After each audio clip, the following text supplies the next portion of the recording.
Hi friends, ஒரு வழியாக நம்மளோட குட்டி பிள்ளை இப்போ அடை விழுந்துருச்சு. அதோட முட்டை பார்த்தாலே கலர் டிஃப்ரெண்ட்டாக தெரியுது. நல்ல டார்க் ப்ரௌனாக இருந்தது அவளோட முட்டை மட்டும். சரி, அது அடை விழுந்தனால இன்னொரு கோழியோட முட்டையும் சேர்த்து இப்போ இவளுக்கு 11 முட்டை இப்போ வைக்கிறோம். இந்த கோழியை அடை வைக்கிறதுல நம்மளோட இன்ட்ரெஸ்ட்டோட பாப்பாவோட இன்ட்ரெஸ்ட் தான் ஜாஸ்தி. ஏன்னா இது அவளோட கோழி. அவள் குட்டியாக இருக்கப்பே அவள் எப்பயுமே அதை கொஞ்சிட்டே இருப்பாள். எப்போவுமே இது அவள் பக்கத்துலேயே தான் நிற்கும்.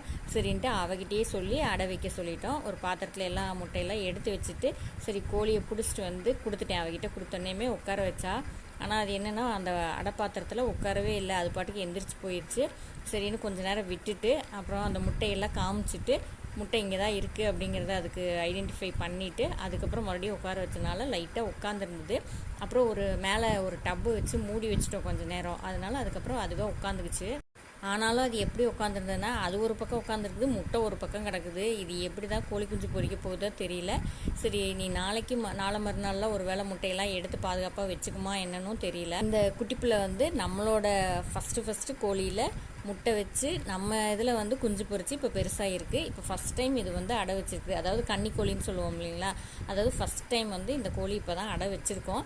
பார்க்கலாம் இந்த கோழி எப்படி கோழி குஞ்சு பொறிக்குன்றதை அப்புறம் வெயிட் பண்ணி பார்க்கலாம். உங்களுக்கு இந்த வீடியோ பிடிச்சிருந்தா மறக்காமல் லைக் பண்ணுங்கள். நம்மளோட சேனலை சப்ஸ்கிரைப் பண்ணிக்கோங்க. Thank you friends.